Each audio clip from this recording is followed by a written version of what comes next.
Hi friends, வணக்கம். Welcome back to my channel. இன்றைக்கி நம்ம சேனலில் ரொம்ப சூப்பரான இன்ட்ரெஸ்டிங்கான கிச்சன் டிப்பு தான் ஷேர் பண்ணியிருக்கேன். ஸோ ஒரு டிப்புமே உங்களுக்கு ரொம்பவே யூஸ்ஃபுல்லாக இருக்கும் அப்படின்னு நினைக்கிறேன். ஸோ இன்றைக்கி நம்ம சேனலுக்குள்ளே நீங்கள் வீடியோ பார்க்குறதுக்கு முன்னாடி நம்மளோட சேனலை இப்போ தான் நீங்கள் ஃபஸ்ட் டைம் பார்க்குறீங்க அப்படின்னா மறக்காமல் நம்ம சேனலை சப்ஸ்கிரைப் பண்ணி வச்சுட்டு கூட இருக்கிற பெல் ஐக்கானை ப்ரெஸ் பண்ணிவிட்டு ஆல் அப்படிங்கிற நோட்டிஃபிகேஷனையும் கொடுத்தீங்கன்னா மட்டும்தான் நான் போடுற வீடியோஸ் எல்லாமே நீங்கள் வந்து உடனே பார்க்க முடியும். ஸோ இப்போ வாங்க நம்ம வீடியோக்குள்ளே போகலாம். இப்போ நம்ம சப்பாத்திலாம் செய்யும்போது லேயராக வரணும் அப்படின்னு தான் எல்லாருமே ஆசைப்படுவோம் இல்லையா? சப்பாத்தி வந்து சாப்பிடும்போது நல்லா அந்த மாதிரி லேயராக இருந்தால் சூப்பராக இருக்கும். அதுக்கு நீங்கள் சப்பாத்தி தேய்க்கும்போது இந்த மாதிரி ஒரு ட்ரிக்கு யூஸ் பண்ணி மடிச்சுக்கோங்க. ரொம்பவே ஈஸியான ஒரு ட்ரிக்கு தான், உங்களுக்கு கஷ்டமே கிடையாது. நல்லா விரித்து தேய்ச்சிட்டு அதுக்கப்புறம் 1 by 1 அதாவது முன்னாடி பின்னாடி அந்த மாதிரி வந்து மடிச்சுக்கோங்க. மடிச்சுட்டு இந்த மாதிரி பண்ணி அதை சுற்றி வச்சுக்கோங்க.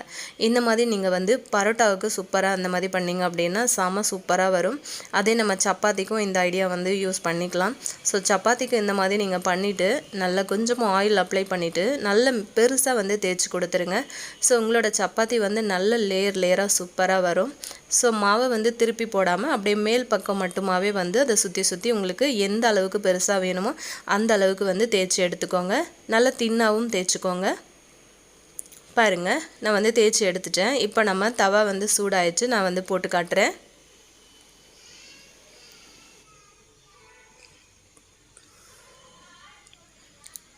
இப்போ உங்களுக்கு தேவையான அளவுக்கு ஆயில் அப்படி இல்லைனா நெய் அது மாதிரி எது வேணாலும் நீங்கள் வந்து யூஸ் பண்ணிக்கலாம். கொஞ்சமாக வந்து அப்ளை பண்ணிவிட்டு அதுக்கப்புறமா நம்ம வந்து திருப்பி போட்டுடலாம். இந்த மாதிரி நீங்கள் எல்லா சப்பாத்தியுமே வந்து தேய்ச்சிங்க அப்படின்னா உங்களுக்கு வந்து ரொம்ப சூப்பரான ஒரு லேயர் சப்பாத்தி வந்து உங்களுக்கு கிடைக்கும். பாருங்கள், சப்பாத்தி நான் செஞ்சு எடுத்துட்டேன். பார்த்திங்க அப்படின்னா ரொம்ப சாஃப்டாகவும் இருக்குது. இந்த மாவு வந்து நான் மிக்ஸி யூஸ் பண்ணி தான் மாவு பிசைஞ்சேன். ஆல்ரெடி நம்ம சேனலில் மிக்ஸி கப்பு யூஸ் பண்ணி எப்படி வந்து கையில் ஒட்டாமல் சூப்பராக மாவு பிசைகிறதுங்கிற வீடியோ நான் போட்டிருக்கேன்.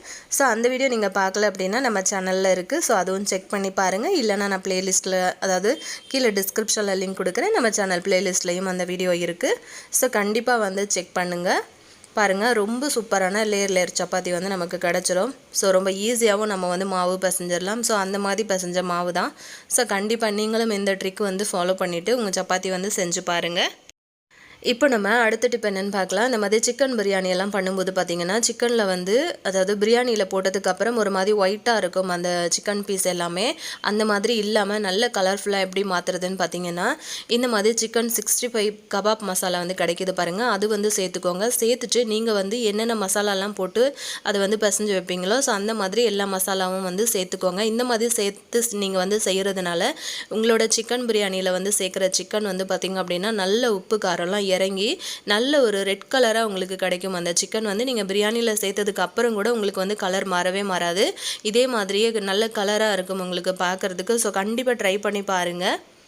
எந்த சிக்கன் பிரியாணி ரெசிபி வேணும்னாலும் நீங்கள் வந்து கீழே கமெண்ட் செக்ஷனில் சொல்லுங்கள். கண்டிப்பாக நான் வந்து அப்லோட் பண்ணுறேன். பாருங்கள், நான் வந்து பிரியாணி பண்ணினதுக்கப்புறம் பார்த்திங்க அப்படின்னா சிக்கன் பீஸ் வந்து நல்ல கலராக இருக்குது. ஸோ கண்டிப்பாக அந்த மசாலா வந்து சேர்த்து நீங்கள் செஞ்சீங்க அப்படின்னா உங்களோட சிக்கன் பீசஸ் வந்து நல்ல கலராக இருக்கும், ஒயிட்டாக இருக்காது. ஸோ ட்ரை பண்ணி பாருங்கள். இப்போ நம்ம அடுத்த டிப் என்னென்னு பார்க்கலாம். இந்த மாதிரி நம்ம வீட்டில் வந்து நிறைய டாய்ஸ் எல்லாம் வச்சுருப்போம் இல்லையா? குழந்தைங்க வந்து இருக்காங்க அப்படின்னா நான் சொல்லவே வேண்டாம், நிறைய டாய்ஸ் இருக்கும். இந்த டாய்ஸ் எல்லாம் வந்து பார்த்திங்க அப்படின்னா நான் யூஸ் பண்ணி 1 இயருக்கு மேலே ஆகிடுச்சு. ஸோ நான் வந்து பழைய வீட்டில் இருக்கும்போது இதெல்லாம் தூக்கி மேலே ஸ்லாப்பில் போட்டு வச்சுருந்தோம், வைக்கிறதுக்கு இடம் இல்லாமல். ஸோ ஃபுல்லாகவே டஸ்ட்டு பிடிச்சி ரொம்ப அழுக்காக இருக்குது. ஸோ இதை எப்படி ஈஸியாக நம்ம வந்து கழுவி எடுக்கிறது அப்படிங்கிறது தான் பார்க்க போகிறோம். இந்த மாதிரி நான் வந்து மிஷினில் சேர்த்துருக்கேன். எவ்வளோ டாய்ஸ் இருந்தாலும் இந்த மாதிரி மிஷினில் சேர்த்துக்கோங்க. நான் இன்றைக்கி ரின் பவுடர் தான் யூஸ் பண்ணுறேன், லிக்விடு போடலை. ஸோ இந்த மாதிரி ரின் பவுடர் யூஸ் பண்ணி துவைக்கிறதுனால நல்லா சீக்கிரமாக அழுக்கும் போயிடும். அதே சமயத்தில் நல்ல வாசமாகவும் இருக்கும். நான் இது கூட வந்து ஒரு பாக்கெட் ஷாம்பு வந்து சேர்த்துக்க போகிறேன். ஷாம்பு சேர்த்து அதாவது துவைக்கிறதுனால என்னாகும் அப்படின்னு பார்த்தீங்கன்னா நல்ல வாசமாகவும் இருக்கும். அதே சமயத்தில் உங்கள் டாய்ஸ் எல்லாம் வந்து நல்ல ஒரு ஷைனிங்காக இருக்கும். கண்டிப்பாக உங்ககிட்ட இருக்கிற ஏதாச்சும் ஒரு நல்ல ஃப்ளேவரில் இருக்கிற ஷாம்பு வந்து சேர்த்துக்கோங்க. இந்த மாதிரி சேர்த்துட்டு நீங்கள் வந்து வாஷ் பண்ணிங்க அப்படின்னா உங்களோட டாய்ஸ் எல்லாம் நல்லா க்ளீன் ஆகிடும், நல்லா நுரைச்சி வரும். நீங்கள் ஷாம்பு சேர்க்கறதுனால லிக்விடாக இருந்தாலும் சரி பவுடராக இருந்தாலும் சரி நீங்கள் கொஞ்சம் சேர்த்துக்கிட்டாலே போதும். இதை வந்து நல்லா நான் வாஷ் பண்ணினதுக்கு பிறகு காட்டுறேன். மாதத்துக்கு ஒரு தடவை வந்து நீங்கள் இந்த மாதிரி வாஷ் பண்ணிட்டீங்க அப்படின்னா உங்களோட டாய்ஸ் எல்லாம் நல்ல பளபளன்னு சூப்பராக இருக்கும். வாங்கும்போது எப்படி இருந்துச்சோ சேம் அதே மாதிரியே இருக்கும். இதுக்காக நம்ம வந்து கையில் ஊற வச்சு அதுக்கப்புறம் வந்து தேய்க்க வேண்டிய அவசியமே இருக்காது. ஸோ இந்த மாதிரி கண்டிப்பாக ட்ரை பண்ணி பாருங்கள். இப்போ பாருங்கள், நான் துவைச்சி எல்லாமே வேலை முடிஞ்சிருச்சு. ஸோ பார்க்குறதுக்கு எவ்வளோ பளபளன்னு சூப்பராக பளிச்சுன்னு இருக்காங்க பாருங்கள். எனக்கு தெரிஞ்ச இந்த டாய் வந்து கொஞ்சம் டெரராக பார்க்குற மாதிரி இருக்குது, கொஞ்சம் முறைச்சிட்டே பார்க்குற மாதிரி இருக்குது. என்னை போட்டு படாத பாடுபடுத்திட்டியே அப்படின்னு பார்க்குதுன்னு நினைக்கிறேன். ஸோ இவரை பார்த்திங்க அப்படின்னா ரொம்ப அப்பாவியாக பார்ப்பார். எனக்கு இது ரொம்ப ஃபேவரட்டான ஒரு டாய். பாருங்களேன், ரொம்ப அப்பாவியாக பார்க்குற மாதிரியே இருக்குது. அவ்வளோதாங்க. இந்த மாதிரி எல்லாத்தையுமே துவைச்சிட்டு அதுக்கப்புறமா நம்ம வந்து காய வச்சு எடுத்துட்டோன்னா சீக்கிரமாகவும் காஞ்சிரும். மிஷினில் போடுறதுனால சீக்கிரம் காஞ்சிரும். ஸோ இந்த டைகர் பொம்மையும் வந்து பார்த்திங்கன்னா ரொம்ப சூப்பராக பளபளன்னு ஆயிடுச்சு. இந்த மாதிரி நீங்கள் மாதத்துக்கு ஒரு தடவை வந்து துவைச்சிங்க அப்படின்னாலே உங்களுக்கு வந்து டாய்ஸ் எல்லாம் ரொம்ப க்ளீனாக நீட்டாக வந்து மெயின்டைன் பண்ணலாம் ரொம்ப நாளைக்கு புதுசு போல். ஸோ கண்டிப்பாக ட்ரை பண்ணி பாருங்கள். இப்போ நம்ம அடுத்த டிப் என்னன்னு பார்க்கலாம். இந்த மாதிரி நம்ம வெண்டைக்காய் பொரியலெல்லாம் பண்ணும்போது வந்து பார்த்திங்கன்னா ஒரு மாதிரி கொல கொலன்னு இருக்கும் இல்லையா, பிசு பிசுன்னு. ஸோ அந்த மாதிரி ஆகாமல் இருக்கிறதுக்காக நம்ம வந்து வெண்டைக்காய் வதக்கும் போது ஒரு பாதி அளவுக்கு வதங்கினதுக்கு பிறகு கொஞ்சமாக ஒரு அரை மூடி அளவுக்கு எலுமிச்சம்பழம் சாறு வந்து சேர்த்துக்கோங்க. இந்த மாதிரி சேர்க்கறதுனால அந்த பிசு பிசுப்பு தன்மைலாம் போயிடும்.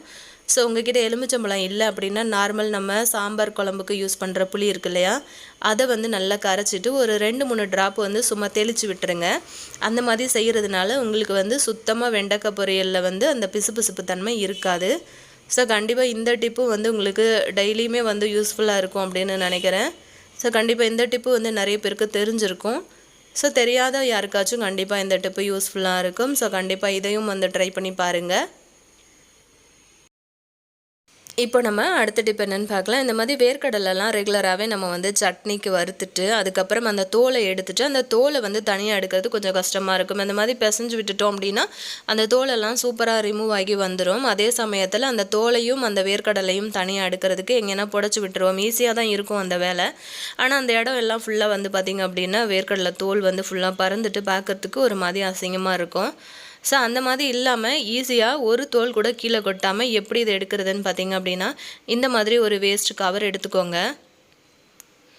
கவர் எடுத்துகிட்டு நான் வந்து ஒரு பாக்ஸ்க்குள்ளே இந்த கவர் வந்து வச்சுருக்கேன். ஸோ இதில் வந்து பார்த்திங்க அப்படின்னா நம்ம நார்மலாக அந்த வடையெல்லாம் பொரிக்கிறதுக்கு யூஸ் பண்ணுவோம்ல, இந்த மாதிரி ஒரு கரண்டி எடுத்துக்கோங்க. எடுத்துகிட்டு இந்த வேர்க்கடலையை அதுக்குள்ளே சேர்த்துட்டு சும்மா லைட்டாக அந்த மாதிரி பண்ணிங்க அப்படின்னாலே அந்த தோல் எல்லாம் ஃபுல்லாகவே அந்த கவருக்குள்ளே வந்துடும். நமக்கு வெளியில் வந்து பறக்கவும் பறக்காது. ஸோ கண்டிப்பாக இந்த மாதிரி நீங்கள் அதிகமான குவான்டிட்டியில் வேர்க்கடலை வந்து வறுத்து ஸ்டோர் பண்ணுறீங்க அப்படின்னா கண்டிப்பாக இந்த மாதிரி ஒரு ட்ரிக்கு வந்து யூஸ் பண்ணிக்கோங்க.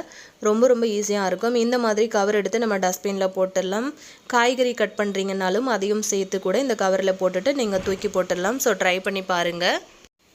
இப்போ நம்ம அடுத்த டிப் என்னென்னு பார்க்கலாங்க. இந்த மாதிரி கொண்டக்கடலெல்லாம் நம்ம வந்து ஊற வச்சுட்டு ஃப்ரிட்ஜில் நீங்கள் வச்சுட்டிங்க அப்படின்னா ஒரு 10லேருந்து 15 நாள் வரைக்கும் உங்களுக்கு ரொம்ப சூப்பராக இருக்கும். அதே சமயத்தில் நல்ல அந்த மாதிரி முளை கட்டி வரும். நீங்கள் வந்து அந்த கொண்டக்கடலெல்லாம் ஊற வச்சுட்டு அதுக்கப்புறமா நீங்கள் துணியில் போட்டு கட்டி வெளியே எங்கேனா வச்சா தான் அது முளை கட்டி வரும் அப்படின்லாம் கிடையாது. நீங்கள் வந்து நார்மலாக கொண்டக்கடலை இப்போ நைட்டு ஊற வைக்கிறீங்கன்னா மறுநாள் காலையில் தண்ணியெலாம் வடிச்சிட்டு அதுக்கப்புறம் நீங்கள் வந்து ஒரு டப்பாவில் போட்டு ஃப்ரிட்ஜில் வச்சுட்டிங்கன்னா ஆட்டோமேட்டிக்காக அதுவே வந்து நல்ல முளை விட்டு வந்துடும். இதை வந்து நீங்கள் குழந்தைங்களுக்கு ஈவினிங்கில் ஸ்நாக்ஸுக்கு ஏதாச்சும் நீங்கள் வடை அந்த மாதிரி பண்ணி கொடுக்கலாம். அப்படி இல்லைன்னா நீங்கள் வந்து சன்னா மசாலாலாம் அந்த குருமாலாம் அதிகமாக பண்ணுறீங்க அப்படின்னா கண்டிப்பாக அந்த டைமில் இதை வந்து யூஸ் பண்ணிக்கலாம். ரொம்பவே ஹெல்த்தியான ஒரு ரெசிபியாக இருக்கும். கண்டிப்பாக ட்ரை பண்ணி பாருங்கள். இப்போ நம்ம சூப்பரான ஒரு மசாலா டீ எப்படி போடுறதுன்னு பார்க்கலாம். ஒரு சின்ன துண்டு இஞ்சி, அதுக்கப்புறம் ஒரு ஏலக்காய், ஒரு சின்ன துண்டு சுக்கு எடுத்து வச்சுருக்கிறேன். சுக்கை வந்து 2-3 துண்டாக வந்து கட் பண்ணியிருக்கேன். ஒரு 4-5 மிளகு எடுத்திருக்கேன். இவ்வளோ தான் எடுத்திருக்கேன். ஸோ இதை வந்து நல்லா உங்ககிட்ட அந்த இடிக்கிற இடிகள் இருந்ததுன்னா இடிச்சுக்கோங்க. எங்கிட்ட இல்லை. ஸோ நான் இந்த மாதிரி வந்து மிக்சி கப்பில் வந்து அரைச்சிருக்கேன். அதாவது நல்ல இந்த நறுன்னு அரைப்போம் சொல்லுவோம் இல்லையா, அந்த மாதிரி அரைச்சி எடுத்திருக்கேன். இப்போ வந்து 1 டம்ளர் அளவுக்கு நான் தண்ணி எடுத்திருக்கேன். இப்போ இது வந்து நல்லா கொதிக்கட்டும். இப்போ நம்ம அரைச்சதையும் அதில் வந்து சேர்த்து விட்டுடலாம். ஸோ நல்லா கொதித்து அந்த சாறு இறங்க ஆரம்பிக்கும் போது இந்த மாதிரி கொஞ்சமாக வந்து தேவையான அளவுக்கு டீ தூள் சேர்த்துக்கோங்க. நான் இன்றைக்கி 2 பேருக்கு போடுறேன் இந்த டீ. ஸோ இப்போ இந்த மழை நேரத்துக்கு நிறைய பேருக்கு சளி, இருமல், தும்மல் இந்த மாதிரிலாம் இருக்குது இல்லையா. ஸோ இந்த மாதிரி ட்ரை பண்ணி பாருங்கள். ரொம்ப சூப்பராக இருக்கும். உங்களுக்கு தேவையான அளவுக்கு சுகர் சேர்த்துக்கோங்க. நான் தண்ணி சேர்த்த ஒரு அந்த டம்ளர் இருக்குல்ல, அதில் 1 டம்ளர் அளவுக்கு பால் வந்து சேர்த்துருக்கேன். காய்ச்சி ஆற வச்ச பால் தான். ஸோ நம்மளோட டீ வந்து நல்லா சூப்பராக ரெடி ஆகிடுச்சு. ஸோ இப்போ வந்து சுட சுட சர்வ் பண்ணலாம். கண்டிப்பாக இந்த டீயை வந்து ட்ரை பண்ணி பாருங்கள். செம்ம ரெஃப்ரெஷிங்காக இருக்கும். ஸோ ஆல்ரெடி நம்ம சேனலில் நிறைய டிப்ஸ் வீடியோஸ் நான் வந்து ஷேர் பண்ணியிருக்கேன். ஸோ அதுவும் உங்களுக்கு யூஸ்ஃபுல்லாக இருக்கும் அப்படின்னு நினச்சிங்கன்னா கண்டிப்பாக டிஸ்கிரிப்ஷனில் செக் பண்ணுங்கள்.